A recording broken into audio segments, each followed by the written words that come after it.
सादर नमस्ते मुनि अर्पिता जी को, आशु जी को, आप सभी इस कार्यक्रम में सम्मिलित महानुभावों को सादर निवेदन करूँगा आशु जी से एक भजन की प्रस्तुति हेतु। नमस्ते जी, सभी को सादर नमस्ते। आइए एक छोटा-सा भजन प्रभु भक्ति में हम हमेशा ईश्वर का गुण स्मरण रखते हैं कि वह सदैव विद्यमान रहता है और पहुँचने से पहले वह पहुँचा होता है, अर्थात हर जगह पर पहले ही विद्यमान है। तो उसी को लेकर हम ये विचार करें कि ईश्वर तो सदैव हमारे साथ है, परंतु हम कब-कब उससे संपर्क साधते हैं। क्या केवल दुःख में साधते हैं या केवल सुख में साधते हैं या दोनों में साधते हैं? तो आइए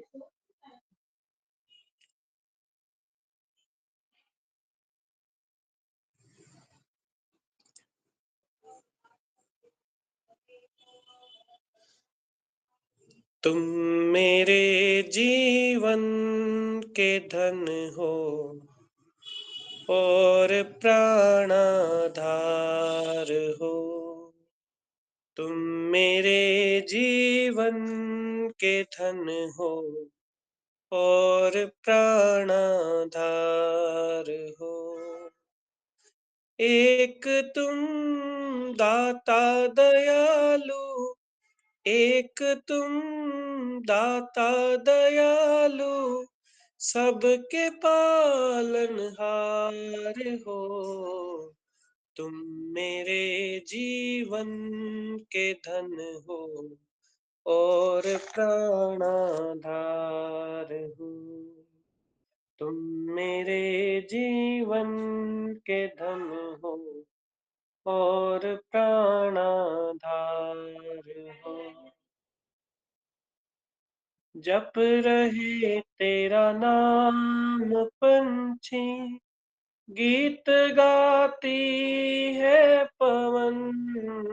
जप रहे तेरा नाम पंछी, गीत गाती है पवन। रंग रहे रंगों से जग को, रंग रहे रंगों से जग को, अजब रचनाकार हो। तुम मेरे जीवन के धन हो और प्राणाधार हो। तुम मेरे जीवन के धन हो और प्राणाधार हो। भर रहे धन धान्य से तुम सबके ही परिवार को। भर रहे धन धान्य से तुम सबके ही परिवार को। देख तुम थकते नहीं हो, देख तुम थकते नहीं हो, ऐसी तुम सरकार हो। तुम मेरे जीवन के धन हो और प्राणाधार हो। तुम मेरे जीवन के धन हो और प्राणाधार हो।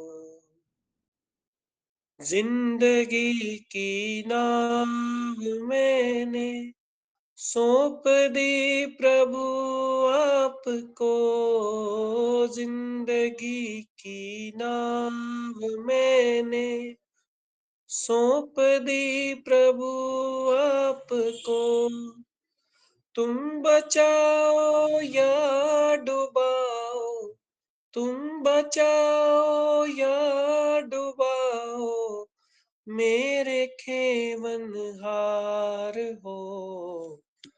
तुम मेरे जीवन के धन हो और प्राणाधार हो। तुम मेरे जीवन के धन हो और प्राणाधार हो, और प्राणाधार हो, और प्राणाधार हो। बहुत सुंदर, बहुत-बहुत धन्यवाद, आभार। ईश्वर ही हमारा प्राणाधार है। सुमधुर कंठ से सुमधुर भजन, प्रेरक भजन हेतु आभार। और अब मुनि अर्पिता जी से आइए योग दर्शन सत्र के अगले व्याख्यान की ओर चलते हैं। ओ आइए, वह परमपिता परमात्मा जो हमारे जीवन का धन है, प्राणों का आधार है, खेवनहार है, वही हमें पल पल देख रहा है और उसी की कृपा से हम उसी की ओर बढ़ने का प्रयास कर रहे हैं। चाहे वो माध्यम भजन हो, चाहे शास्त्र हो, चाहे यज्ञ हो या कोई अन्य शुभ कर्म हो। तो परमपिता परमात्मा का अत्यंत धन्यवाद करते हुए आइए ईश्वर के मुख्य नाम ओम का उच्चारण करते हैं।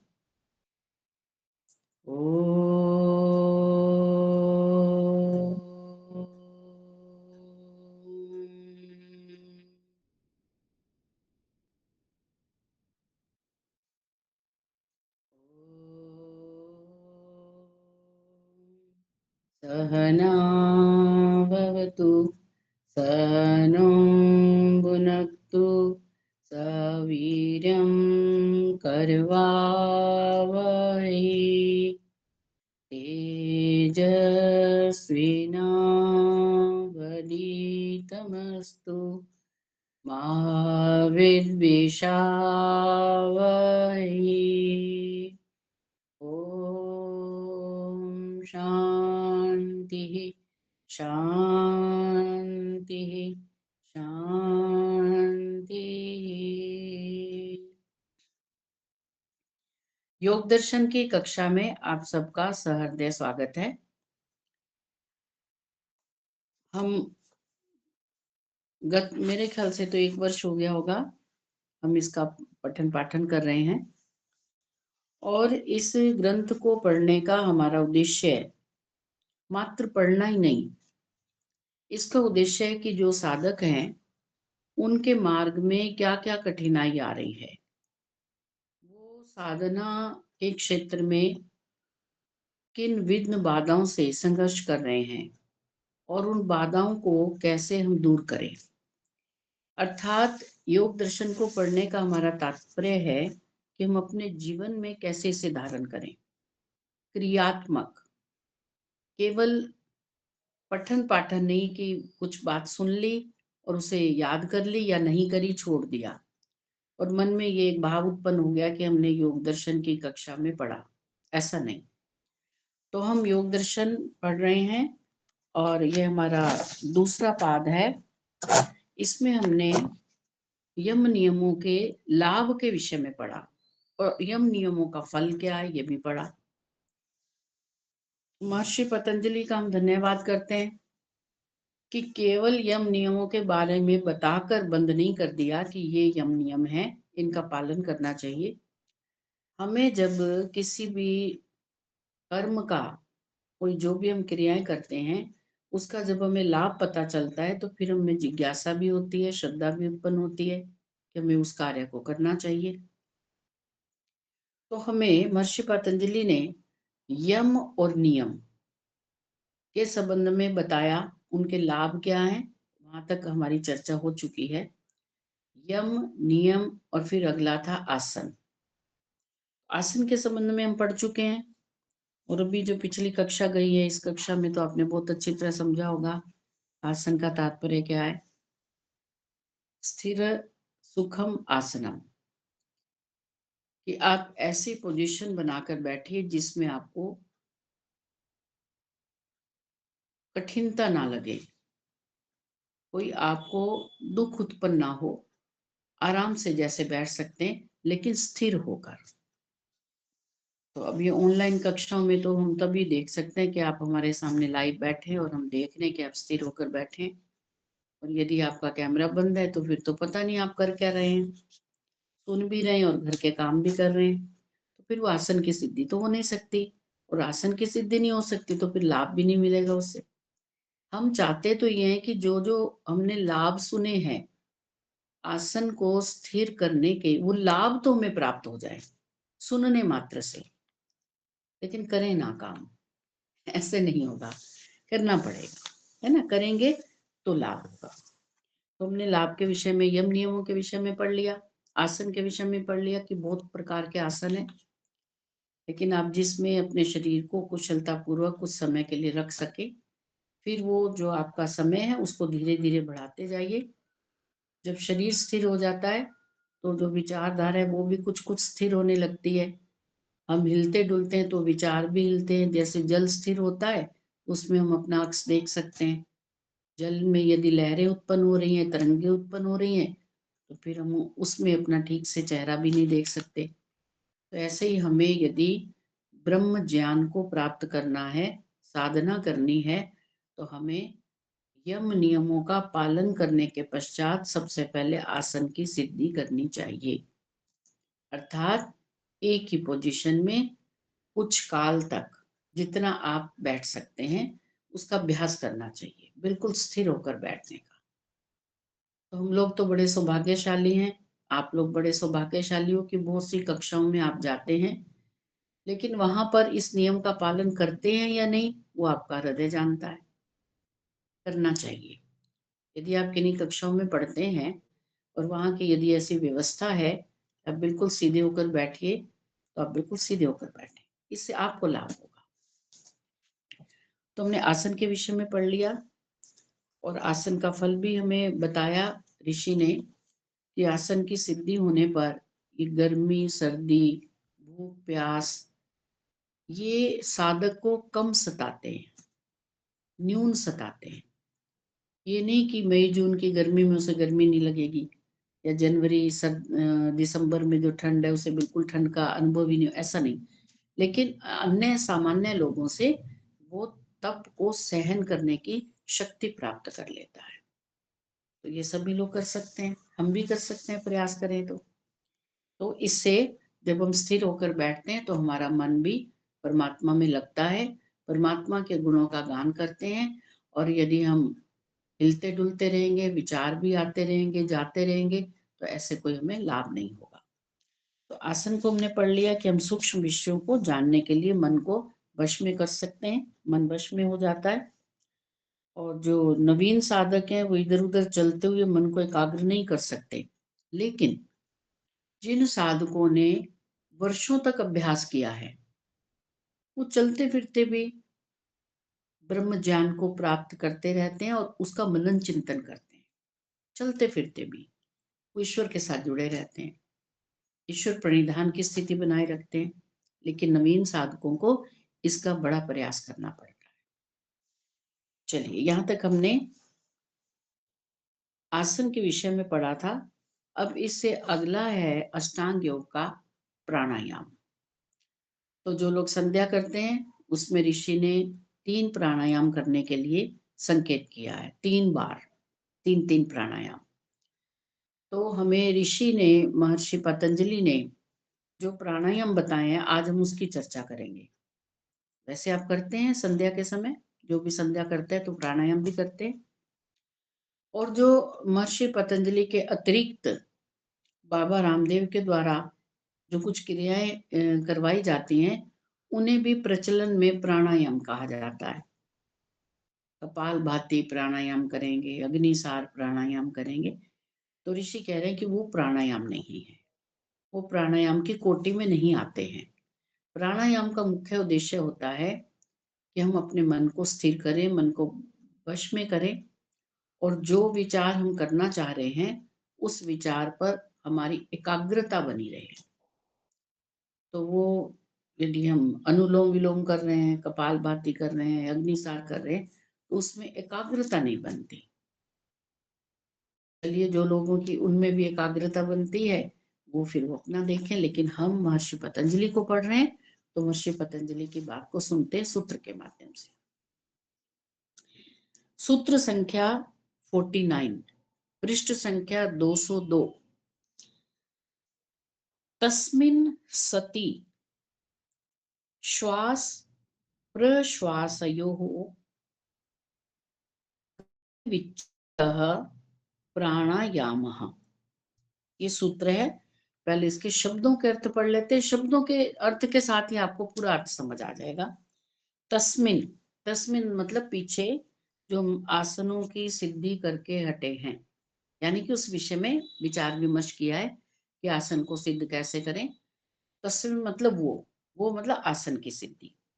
इससे पूर्व का जो विषय था, आसन की सिद्धि, सति, सति मतलब हो जाने पर, जब आसन की सिद्धि होने लगती है, अभ्यास चाहिए, बार बार अभ्यास करने से, सतु दीर्घ काल अभ्यास निरंतर योग सत्कार सेवित दृढ़ भूमि, निरंतर अभ्यास करना पड़ता है। किसी भी आप किसी आपने यदि कोई लक्ष्य बनाया, उस लक्ष्य को प्राप्त करने के लिए अभ्यास करना पड़ेगा।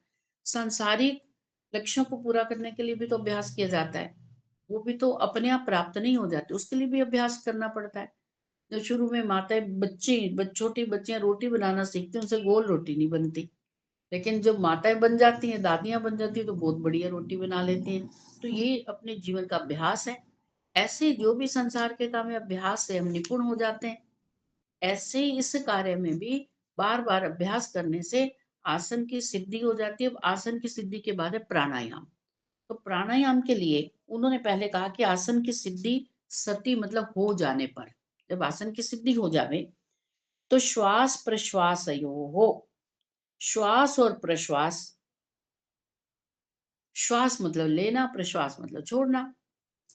गति विच्छेद, गति को यथाशक्ति रोक देना। जो श्वास प्रश्वास की गति है, जो हम जिस गति से ले रहे हैं, हमें तो पता ही नहीं चलता ना, सारा दिन सांस लेते रहते हैं, छोड़ते रहते हैं, किस गति से ले रहे हैं ये हमें पता ही नहीं। बस स्वभाव है हमारा, स्वभाव में शामिल हो गया श्वास लेना। तो श्वास लेने और छोड़ने को हम विशेष नहीं समझते, यद्यपि हमारे जीवन ही इस पर टिका हुआ है, सांसों पर टिका हुआ है। लेकिन हम सांस ले रहे हैं, छोड़ रहे हैं, इसको हम कोई विशेष बात नहीं समझते, ये हमारे स्वभाव में शामिल हो गया है। लेकिन यहाँ पर प्राणायाम का संबंध श्वासों से है। तो श्वासों को कैसे हमने लेना है और कैसे छोड़ना है, इस विषय पर बात है। तो कह रहे हैं कि जो श्वास प्रश्वास, श्वास लेना प्रश्वास छोड़ना, गति को यथाशक्ति रोक देना, उसको रोकना है। बाहर श्वास निकला तो बाहर ही रोक दो, भीतर ले लिया तो भीतर ही रोक दो। प्राणायाम कहलाता है, इससे प्राणायाम कहते हैं। प्राणों का आयाम करना, ठीक है, उसको रोकना। और ऐसा रोकना कि आए नहीं, ऐसा नहीं, ऐसा रोकना जो आपकी जितनी शक्ति है, जितनी देर आप रोक सकते हैं, यथाशक्ति। चलिए इस विषय पर हम बात करते हैं। बहुत अच्छे प्रकार से समझाया गया है। अब प्राणायाम की परिभाषा तो आपको समझ आ गई कि आसन के सिद्ध हो जाने पर श्वास प्रश्वास की गति को रोक देना, उसे प्राणायाम कहते हैं। ठीक है, बाहर के वायु को अंदर ले लेना श्वास है, जो हम श्वास ले रहे हैं। स्वभाव में शामिल हो गया तो हमें विशेष कष्ट, विशेष मेहनत नहीं करनी पड़ती, हमें गिनना नहीं पड़ता कि परमात्मा की कितनी बड़ी दया है कि हमें कोई, यदि इसकी कोई एक कोटा बना होता, जैसे बिजली का मीटर लगा होता कि दिनचर्या में आपको इतने ही श्वास मिलेंगे, बस इतने ही लोगे, इतने ही छोड़ोगे, तुम तो सारा दिन श्वास ही गिनते रह जाते। हम तो इसकी बचत ही करने लग जाते, श्वास रोक लो, अब खत्म होने वाले हैं श्वास, आज का कोटा खत्म हो जाएगा, हमारी मृत्यु हो जाएगी, ध्यान से करो। तो परमात्मा ने हमें स्वतंत्र छोड़ दिया।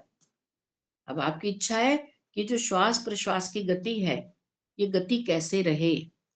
जब हम तामसिक भोजन करते हैं, जब हम अखाद्य भोजन, जो हमारे खाने योग्य नहीं है, जैसे कोई मांस मीट वगैरह या शराब वगैरह या कोई नशा, तो उससे हमारी जो श्वासों की गति बड़ी तीव्र चलती है, तो उससे हमारी आयु कम होती है। श्वासों का संबंध हमारी आयु से, तो उससे आयु कम होती है। तो यहाँ पर ये बता रहे हैं कि श्वास को जब हम भीतर लेते हैं, वो श्वास है। सांस को, वायु को जब भीतर लेते हैं तो उसे श्वास कहते हैं, और भीतर की वायु को जब बाहर छोड़ते हैं तो उसे प्रश्वास कहते हैं। ठीक है। इन दोनों की गति को यथाशक्ति रोक देना, उसको प्राणायाम कहते हैं। श्वास को बाहर निकालकर बाहर ही यथाशक्ति रोक देना, बाह्य प्राणायाम है।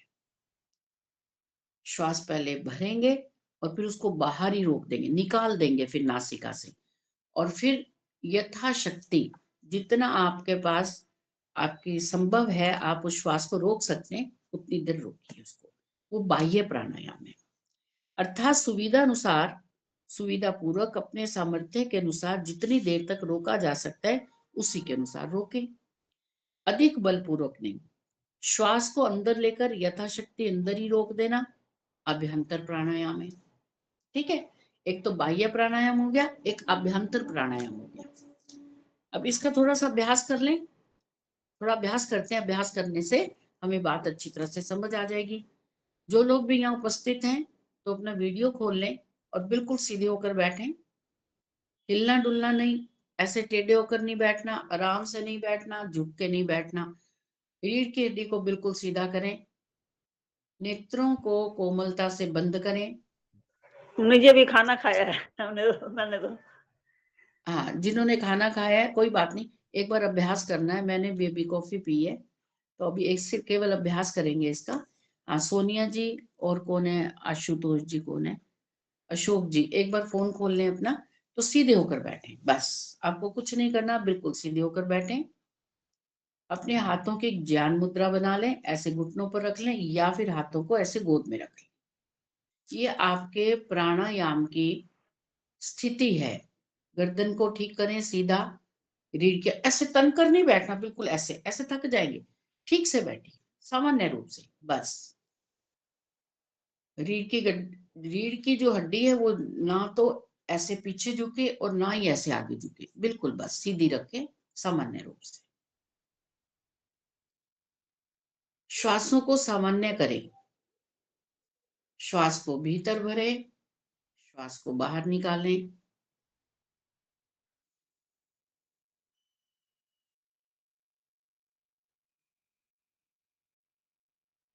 अब श्वास को भरें भीतर और नासिका से पूरा श्वास बाहर निकाल दें।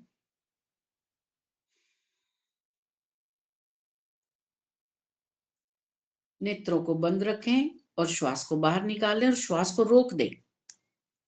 अब आपको श्वास भरना नहीं है, आपने प्रश्वास बाहर निकाल दिया, अब रोक लीजिए वही। परमात्मा के किसी भी गुण का जिसको आप ठीक से जानते हैं उसका चिंतन कीजिए 1 मिनट के लिए।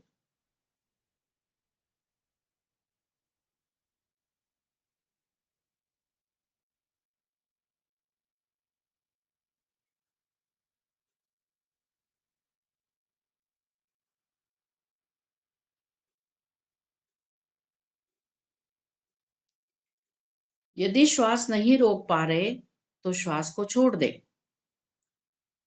श्वास जो आपने श्वास बाहर छोड़ा हुआ है उसको फिर आप श्वास ले लीजिए। प्रश्वास जो आपने बाहर छोड़ा उसको ले लें, और जो रोक सकते हैं वो रोकने का प्रयास करें।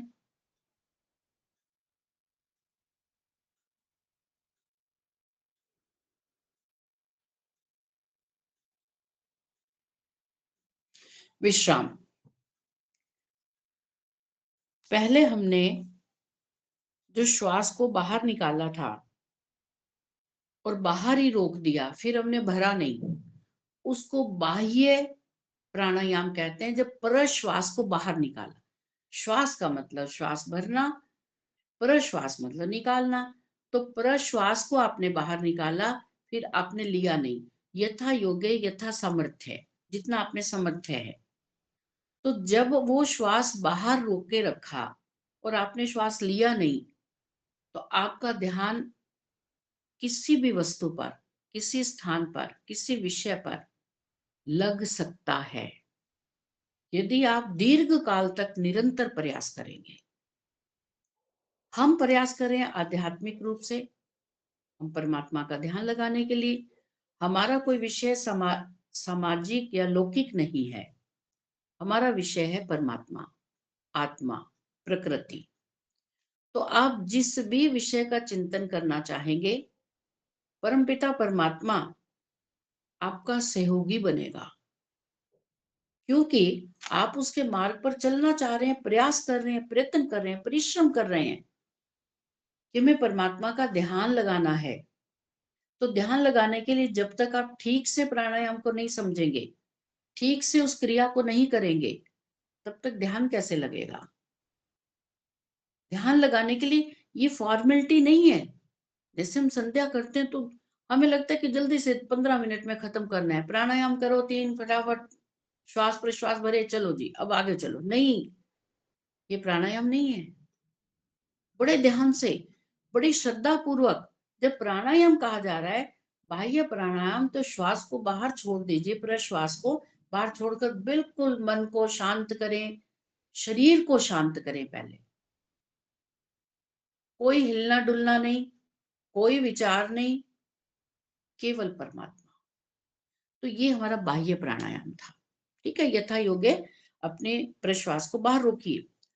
और यदि अभी वैसे आगे बताएंगे उसका काल भी, समय भी, और प्रयत्न करें कि यदि आप 15 सेकंड तक श्वास को रोक सकते हैं, तो फिर जब दूसरी बार करें, तीसरी बार करें, तो 16 सेकंड तक का अभ्यास करें, फिर 17 का करें, फिर 20 का करें, फिर 30 का करें। तो इस गति को बढ़ाते जाएं। आपने साधकों के लिए सुना होगा ऐसा कि वो लोग श्वास को बाहर निकालते हैं, फिर इतना सामर्थ्य आ जाता है कि यदि शरीर छोड़ना है तो फिर श्वास लेते ही नहीं, बस बाहर निकाल दिया, समाप्त। ऐसा उनमें एक शक्ति पैदा हो जाती है। ऐसे कई आपने सुने भी होंगे ऐसा कि उन्होंने अपने आप अपनी इच्छा से अपनी मृत्यु का वर्ण कर लिया। बस श्वास बाहर गया तो फिर लिया नहीं, या भीतर भरा तो फिर उसे बाहर ही नहीं निकाला। तो इतना सामर्थ्य पैदा हो जाता है साधक में कि हम कम से कम 2-3 मिनट तक अपने श्वास को रोकने का अभ्यास करें। अच्छा, एक बात आपने सुनी होगी कि हमारा जीवन श्वासों पर टिका हुआ है ना? हम कई भजनों में भी बोलते हैं कि सांसों पर टिका हुआ है। सांसों पर टिका हुआ है से क्या तात्पर्य है? कभी कभी हम अज्ञानतावश ऐसा भी कहते हैं कि जितने श्वास ईश्वर ने लिखे हैं उतने पूरे हो गए और व्यक्ति मर गया। ऐसा जानतावश ऐसा बोलते हैं। मान लो इसको हम सत्य भी समझें, मान लो, विचार कर लेते, सिर्फ मान रहे हैं ऐसा है नहीं। मान लो हम सत्य समझते हैं कि हमें परमात्मा ने जितने श्वास दिए हैं हम उतने का ही प्रयोग कर सकते हैं। ठीक है, मान लो हमें जितने भी श्वास मिले, मान लो हमारी आयु 50 वर्ष की है, तो 50 वर्ष की आयु में जितने श्वास मिले हम उतने ही लेंगे। लेकिन हम क्या करते हैं, उस 50 वर्ष की आयु को 30-35 में ही निपटा देते हैं। क्यों निपटा देते हैं? कुछ रोग के कारण। कुछ ये प्राणायाम की स्थिति में साधक तभी इसमें सफलता प्राप्त कर सकता है यदि उसे ठीक प्रकार से सीखेगा। अभी आगे बताएंगे प्राणायाम के विषय में। यदि वो रोग रहित है और ठीक से प्राणायाम कर रहा है तो इसका मतलब अपने श्वासों को बचा रहा है, बचत कर रहा है। और उस बचत को वो कोई लौकिकता में प्रयोग नहीं कर रहा, उस श्वासों को बचाकर उन श्वासों का प्रयोग कहाँ कर रहा है? परमात्मा की प्राप्ति में। फिर आयु बढ़ेगी कि नहीं बढ़ेगी? तो प्राणायाम हमारी आयु भी बढ़ाता है, इसका ये भी लाभ है। तो हमें उसको ठीक प्रकार से समझना है कि हमें करना कैसे है। चलिए, अब ये हो गया श्वास को, प्रश्वास को बाहर निकालना और बाहर ही रोकना। अब 1 मिनट का और अभ्यास कर लेते हैं। अब अभ्यंतर प्राणायाम। अभ्यंतर का मतलब है कि श्वास भरना है फिर छोड़ना नहीं। तो इसको आप इस प्रकार से भी कर सकते हैं। पूरा आप श्वास, जब बाह्य प्राणायाम आपने किया तो पूरे प्रश्वास को बाहर छोड़ना कैसे? पूरा लंबा भरिए, पूरी अपनी अपनी छाती को पूरे हवा से, वायु से भर लेने, फिर पूरा बाहर निकाल दें। ये बाह्य प्राणायाम हो गया। अब फिर पूरा भरें, पूरा भर के फिर अपने भीतर ही श्वास को रखें। करिए करिए अभ्यास। एक बार पूरा श्वास भरें, नेत्रों को बंद करें, और परमपिता परमात्मा का ध्यान लगाने का प्रयास करें।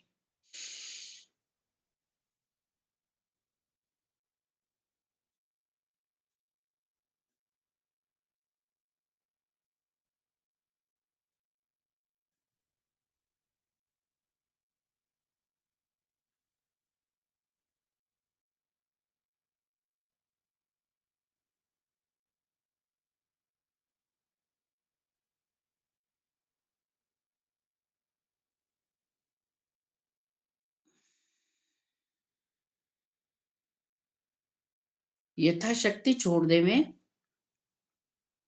अपनी आयु के अनुसार। अभी आपने भोजन किया है तो ज्यादा देर आप नहीं कर पाएंगे, पेट खाली है तो अच्छे प्रकार से कर पाएंगे। और विचार कीजिए, अभी हमने 30 सेकंड रोका श्वास, तो 30 सेकंड में जो आप विचार करना चाहेंगे आप उसका विचार सूक्ष्मता से कर पाएंगे। फिर आपका मन इधर उधर नहीं डोलेगा, इधर उधर नहीं भागेगा। तो प्राणायाम से हमें बड़े लाभ है। चलिए, यहां तक हो गया अभ्यंतर प्राणायाम और बाह्य प्राणायाम। ठीक है, आगे चलिए, अगला सूत्र देखिए। अगला सूत्र है 50वां। बाह्य अभ्यंतर स्तंभ वृत्ति। स्तंभ वृत्ति ही देश काल संख्या भी परिदृष्ट या परिदृष्टो दीर्घ सूक्ष्म। अब इनसे लाभ क्या है?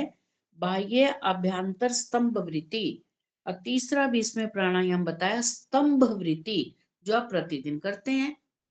लेकिन वहां उस समय हमारे पास समय इतना नहीं होता कि इसको अच्छी तरह से आप जान पाओ और फिर उसका प्रयोग कर पाओ अच्छी तरह से। इसलिए जो लोग योग करते हैं और बाकी जो आप प्राणायाम करते हैं उनसे पहले ये किया करें। इन प्राणायामों से ध्यान लगाने की आपको एक अभ्यास हो जाएगा कि कैसे ध्यान लगा सकते हैं। तो जो भी हम योगिक क्रियाएं करते हैं उनका संबंध हमारा शरीर से कि शरीर स्वस्थ रहे, और इन प्राणायामों का संबंध है परमपिता परमात्मा से। जब शरीर तो स्वस्थ कर दिया बाबा रामदेव ने, और फिर अब परमात्मा की तरफ भी चलना है तो उसके लिए प्राणायाम करें। बिल्कुल मन को शांत करें और सूक्ष्म विषयों पर सोचने का, विचार करने का आप में सामर्थ्य उत्पन्न करता है प्राणायाम। दिनचर्या में कभी कभी ऐसा करके अभ्यास करके देखें इसको। तो अभी हमने यहाँ देखा कि बाह्य अभ्यंतर स्तंभ वृत्ति ही। अब बाह्य वृत्ति क्या थी? प्राण को बाहर निकालकर, यानी कि प्रश्वास को बाहर निकालकर बाहर ही रोक देना, प्राण को बाहर निकालना। और अभ्यंतर वृत्ति है प्राण को अंदर लेकर अंदर ही रोक देना। अब तीसरा प्राणायाम है स्तंभ वृत्ति। बहुत अच्छा प्राणायाम। जैसे आप क्या एंटी प्रेशर करते हैं ना सिर में, आगे से पीछे धक्का दे रहे हैं और हाथों से आगे धक्का दे रहे हैं, है ना? बिल्कुल ठीक इसी प्रकार है स्तंभ वृत्ति कि श्वास यदि बाहर निकलने को है तो उसको बाहर मत निकलने दो, भीतर आने को है तो उसे भीतर मत आने दो। अब जब आपका मन मस्तिष्क आत्मा उस स्तंभ वृत्ति में लग जाएगा तो क्या कुछ और सोचेगा क्या? जैसे एक मान लो कोई गलती से ऐसा बच्चा या व्यक्ति नदी में गिर गया जिसे तैरना नहीं आता। अब उसका सारा का सारा ध्यान कहाँ पर है? बस अभी मैं डूब जाऊंगा, अभी मेरे नाक में पानी जाएगा, मुंह में पानी जाएगा, मैं डूब जाऊंगा। अब उससे पूछो कि लड्डू खाने हैं, वो कहेगा मेरी जान बचाओ, मेरे तो प्राण आफत में आ रही है, मैं लड्डू का क्या करूं? पूछो किसी शादी में जाना है, हवाई जहाज की सैर करनी, वो कहेगा मेरी जान बचाओ भाई। बस इसी से आप समझिए कि जब स्तंभ वृत्ति, हम श्वास को ना तो बाहर निकलने दे रहे हैं और ना बाहर से भीतर आने दे रहे हैं, तो स्थिति कुछ कुछ ऐसी बन जाती है। तो आपका ध्यान किसी अन्य विषय में नहीं रहता। क्या विचार करें कि मुझे इस संध्या के बाद फिर उठकर क्या करना है, मुझे कपड़े धोने हैं, मुझे चाय बनानी है, कुछ नहीं, कहीं ध्यान नहीं रहता। यदि आप ठीक से तीनों प्राणायाम करते हैं तो आपका ध्यान मात्र उसी में लगता है जिसमें आप लगाना चाहते हैं। तो स्तंभ वृत्ति प्राणायाम से तात्पर्य हुआ ना बाहर निकालना ना अंदर लेना, जहां का तहां रोक देना। आगे देश काल संख्या भी। देश मतलब जितने स्थान पर प्राण की क्रिया होती है। अभी इसको आगे स्पष्ट करेंगे, अभी इतना ही समझ लो। देश का मतलब है जितने स्थान पर ये प्राणायाम, प्राण की क्रिया हो रही है। फिर है काल, जितने समय तक प्राण अंदर रहा या बाहर रहा या जहां का तहां रहा। आगे संख्या, एक प्राणायाम के नियत काल में जितने श्वास प्रश्वास हो सकते हैं। अभी हमने 30 सेकंड मैंने गिना। जब हमने श्वास को भीतर भरा, भीतर रोका, तो हमारी सेकंड की सुई 3 पर थी और जब हमने इसको ओवर किया तो फिर 9 पर आ गई। तो 30 सेकंड हमारा प्राण रुका, हमने रोका। तो धीरे धीरे जब अभ्यास करेंगे तो ये बढ़ती जाएगी इसकी संख्याएं। तो जितने देर तक हम श्वास रोकेंगे उतनी देर तक क्या करेंगे? ध्यान कहाँ लगाएंगे? परमात्मा की तरफ। तो क्या परमात्मा की तरफ ध्यान नहीं लगेगा? अवश्य लगेगा, क्योंकि हमारा प्राण रुका हुआ है।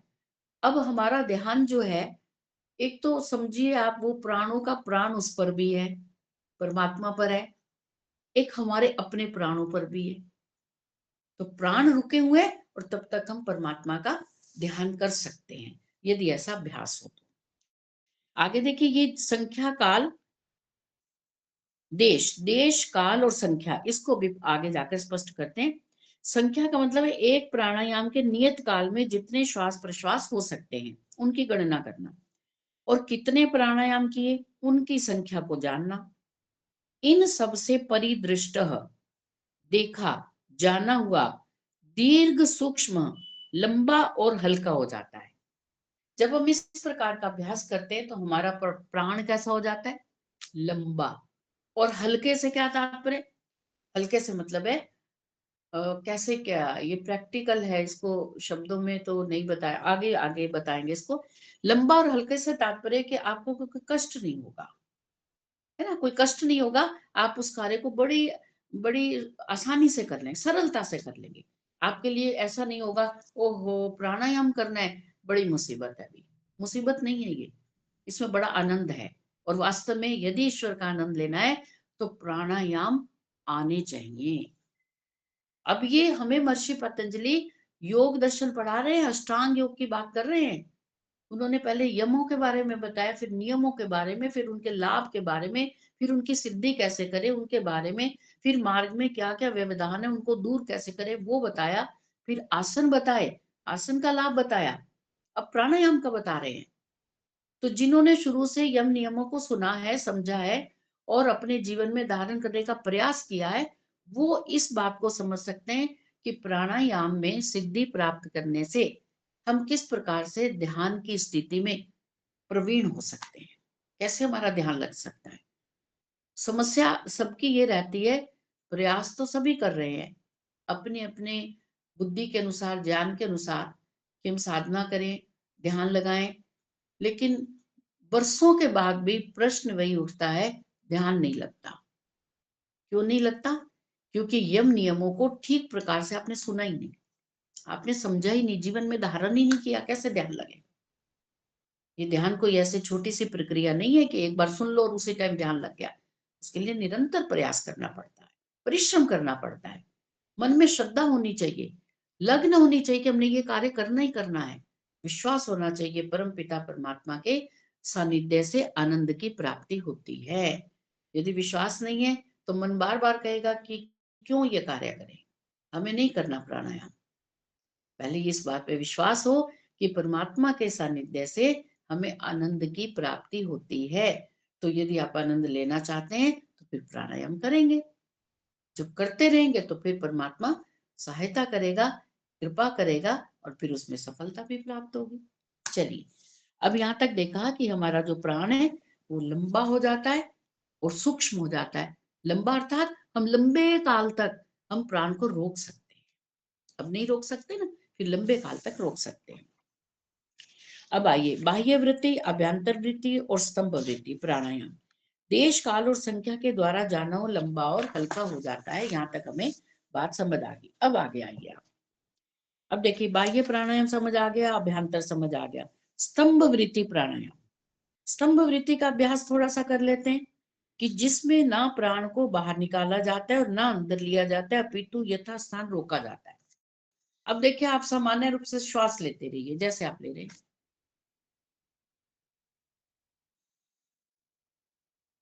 कहीं पर भी श्वास को रोक दें।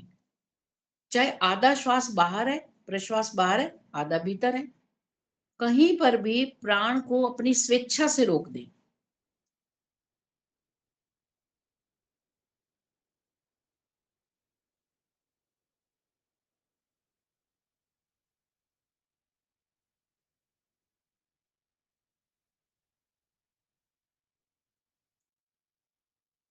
दस 15 सेकंड 20 सेकंड तक आप वहीं पर रुके रहिए। अब आपका मन घबराने लगेगा कि श्वास को छोड़ दें, सामान्य रूप से प्राण लें। अब आपने क्या करना है, यदि तो आपका भीतर प्राण रुका हुआ है, श्वास रुका हुआ है, तो वो छूटने की स्थिति में आएगा, उसको रोकना है। और यदि बाहर प्राण रुका हुआ है तो लेने की स्थिति में आएगा, तो उसको भीतर नहीं लेना। स्तंभ वृत्ति, वहीं का वहीं, जहां का तहां रोक देना है। एक बार अभ्यास करते हैं फिर से।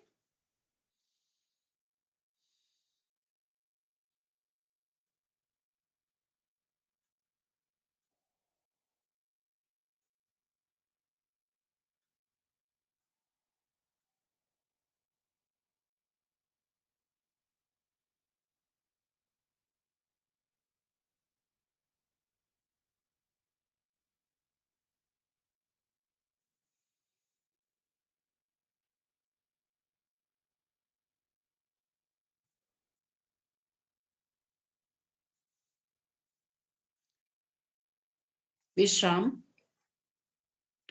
इसका आप अभ्यास करेंगे जब आपका पेट खाली होगा, है ना, तब अभ्यास करेंगे तो आपका प्राण अधिक देर तक के लिए उस रुका रह सकता है। चलिए अब आगे चलते हैं। अभी इसमें 3 शब्द आए थे, देश, काल और संख्या, उसको समझिए। देश से परीक्षित प्राणायाम, जब बाह्य प्राणायाम किया जाता है तब प्राण शरीर से बाहर होता है, ये पता लग गया। उस समय बाहर निकाला हुआ प्राण जहां पर रहता है वही उसका देश है।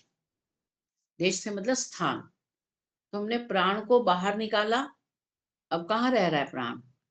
हमारे भीतर नहीं है, वो प्राण बाहर है, तो वही उसका स्थान है, वही उसका देश है।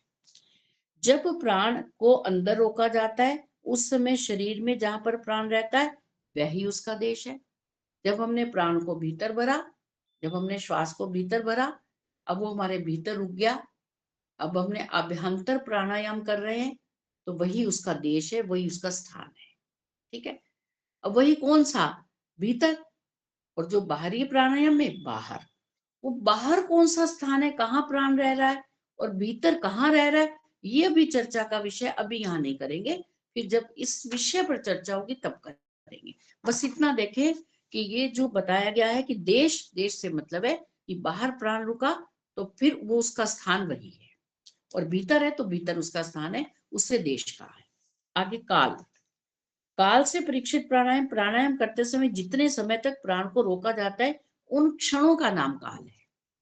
अभी हमने देखा कि हमने 30 सेकंड तक रोका, इसका तात्पर्य कि 30 सेकंड काल, 30 सेकंड तक रोका गया है। ठीक है, उन क्षणों को हम काल कहते हैं। 30 सेकंड जो है वो काल है। काल मतलब समय। आगे संख्या। संख्या से परीक्षित प्राणायाम, एक प्राणायाम के काल में कितने स्वाभाविक स्थिति में श्वास प्रश्वास लिए जा सकते हैं, ये संख्या है। जब हमने प्राणायाम किया, अब हम सामान्य रूप से हम श्वास ले रहे हैं, छोड़ रहे हैं, ले रहे हैं, छोड़ रहे हैं, तो हमारा श्वास प्रश्वास चल रहा है। पहले अब गिनती गिनकर देखो कि 5 सेकंड में आप कितने श्वास प्रश्वास लेते हो। ठीक है, मान लो 5 सेकंड में आप 5 श्वास प्रश्वास लेते हो, 5 बार श्वास लेते हो, 5 बार छोड़ते हो, मान लो। तो आपके पास एक निश्चित संख्या होगी कि 5 सेकंड में आप 5 बार लेते हो, ये संख्या आ गई आपके पास। ठीक है, अर्थात बाहर व भीतर जितने काल तक प्राण को रोका जाता है उतने काल में जितने श्वास प्रश्वास लिए जा सकते हैं वह ही उसकी संख्या है। बात समझ आ गई? 5 बार हमने 5 सेकंड में 5 लिए, 10 सेकंड में 10 लिए, और मान लो हमने 30 सेकंड रोका अपने प्राण को, श्वासों को 30 सेकंड रोका, तो 30 सेकंड में हमने कितने श्वासों को, कितने प्राणों को रोका? बोलिए। बोलिए। 5 दिए 15, 15 सेकंड 15। 15 आपने 1 सेकंड में 1 प्राण लिया और छोड़ा, ठीक है। तो 5 सेकंड में आपने 5 बार लिया और छोड़ा, ठीक है। 5 मिनट में फिर कितने हो गए? 10 हो गए। 10 मिनट में 20 हो गए। 30 सेकंड में 30 हो गए, ठीक है। तो ये आपने इन प्राणों को बचा लिया क्योंकि आपने श्वास ही नहीं लिया। बात समझ आ रही है? आपने प्राणायाम करते हुए इन श्वास प्रश्वास को कैलकुलेशन नहीं समझ आई। कैलकुलेशन नहीं समझ आई। देखो, हाँ जी, नहीं। आपने 5 सेकंड में आपने 5 बार श्वास भरा और प्रश्वास निकाला, तो 10 आपने काम किए ना। आपने 5 सेकंड में, आप एक ही चलो लगा लो, श्वास प्रश्वास आपने 5 सेकंड में 5 बार किया। ये तो समझ आ गई। 10 सेकंड में 10 बार किया, 30 सेकंड में 30 बार किया। 30 बार आपने श्वास लिया और भरा, ठीक है। अब आपने जब प्राणायाम करा तो 30 सेकंड आपने उनको रोका, तो कितने श्वास बच गए आपके? 30 बच गए ना। हाँ जी, 30 की बचत हो गई, हाँ ठीक है। ये बता रहे जो बचत हुई ना उसे संख्या कहते हैं, ठीक है। 30 ठीक है। और यदि कोई ये कहे कि हमारी आयु श्वासों पर निर्भर है, तुमने देखो प्राणायाम से क्या करा, 30 श्वास बचा लिए, हमारी उतनी उम्र बढ़ गई। यदि ऐसा हो तो बात समझ आ रही है? तो प्राणायाम हमारे आयु को बढ़ाते भी हैं। और प्राणायाम कौन कर सकता है? अब जिससे कोई दमे की तकलीफ है, सांस की प्रॉब्लम है, बीपी की समस्या है, वो तो प्राणायाम कर ही नहीं पाए, श्वास ही नहीं रोक पाता, वो कैसे करेगा वो? तो ये स्वस्थ व्यक्ति का काम है। और जब तक आप स्वस्थ हैं ये कार्य कीजिए, इसका अभ्यास कीजिए। अस्वस्थ हो जाएंगे फिर प्राणायाम नहीं कर पाएंगे। तो स्वस्थ हैं तो इसको छोड़ना नहीं और इसको बहुत हल्के में नहीं लेना, बहुत महत्वपूर्ण है प्राणायाम। प्राणायाम से हम आगे के जो है धारणा ध्यान समाधि है वो प्राणायाम के द्वारा ही संभव हो पाएगा।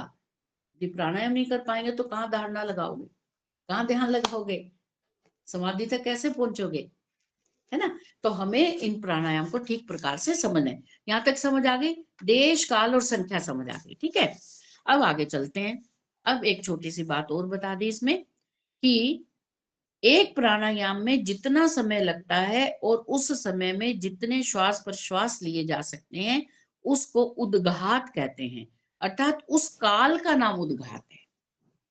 जो श्वास लिए और छोड़े जा रहे हैं उस समय का नाम उद्घात है।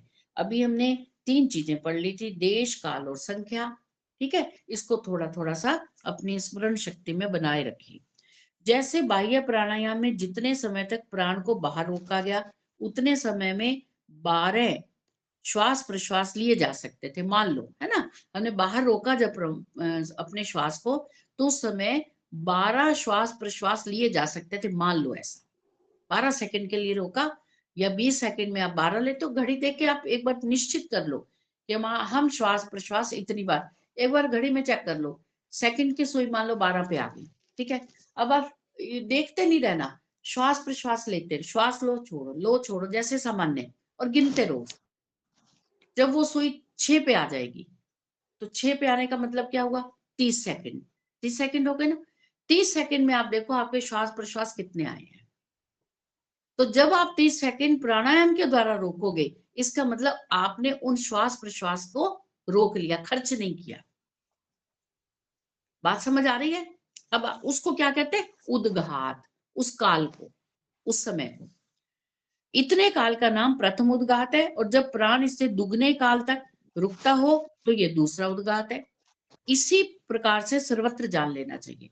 अब मान लो आपने 30 सेकंड में, मान लो आपके यहाँ के उदाहरण के अनुसार 12 श्वास प्रश्वास थे, तो आपने यदि 30 सेकंड में आपने उन 12 को तो रोक ही लिया और आपने 30 सेकंड से भी ज्यादा रोका, तो वो तो पहला तो प्रथम उद्घात था और फिर जो ज्यादा रोका वो दूसरा उद्घात है। पुष्पा बहन जी समझ आई बात? नहीं समझ आई? बाकियों को समझ आ गई? सोनिया जी असल में ना वो कुछ पेचकश पूछने आया था, मैंने कहा मशीन में है तो वॉशिंग मशीन में ढूंढ रहा है। देख लो, ये समझ है बच्चों की।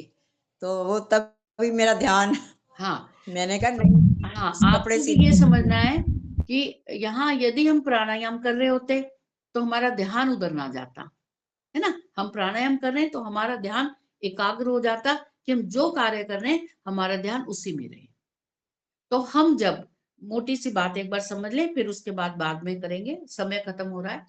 तो देखिए, यदि हम 30 सेकंड में, यदि 30 सेकंड में हम 30 बार प्राणायाम करते हैं, मतलब 30 बार श्वास प्रश्वास लेते हैं 30 सेकंड में, लेकिन प्राणायाम के समय आपने उन 30 बार श्वास प्रश्वास को बचा लिया, तो वो प्रथम उद्गात है।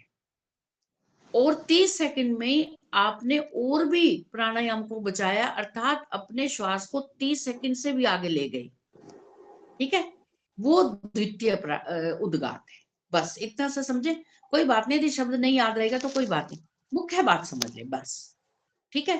तो इसका हम प्रयास करेंगे, अभ्यास करेंगे। यदि आप साधक हैं, साधिकाएं हैं और आप चाहते हैं कि हम आगे बढ़ें, तो आगे बढ़ने का तात्पर्य है कि जो जो ज्ञान हमें समझ आता है उसको हम जीवन में धारण करें और हर चीज को अच्छी प्रकार से समझें। प्राणायाम तो आप रोज करते हैं संध्या के समय, एक वर्ष तो अभी हो गया, लेकिन यदि आप अच्छी प्रकार नहीं करेंगे फिर आपका ध्यान संध्या में भी नहीं लगेगा। और जब आप संध्या में प्राणायाम कर रहे हैं तो आपके पास विषय है, उससे पूर्व का जो मंत्र है आप उसमें से एक शब्द लेकर उसका विचार कीजिए। देवता, अभी आज हमारी कक्षा में क्या था कि मंत्र का जो विषय उसे देवता कहते हैं, तो उस मंत्र के देवता को ढूंढ लें,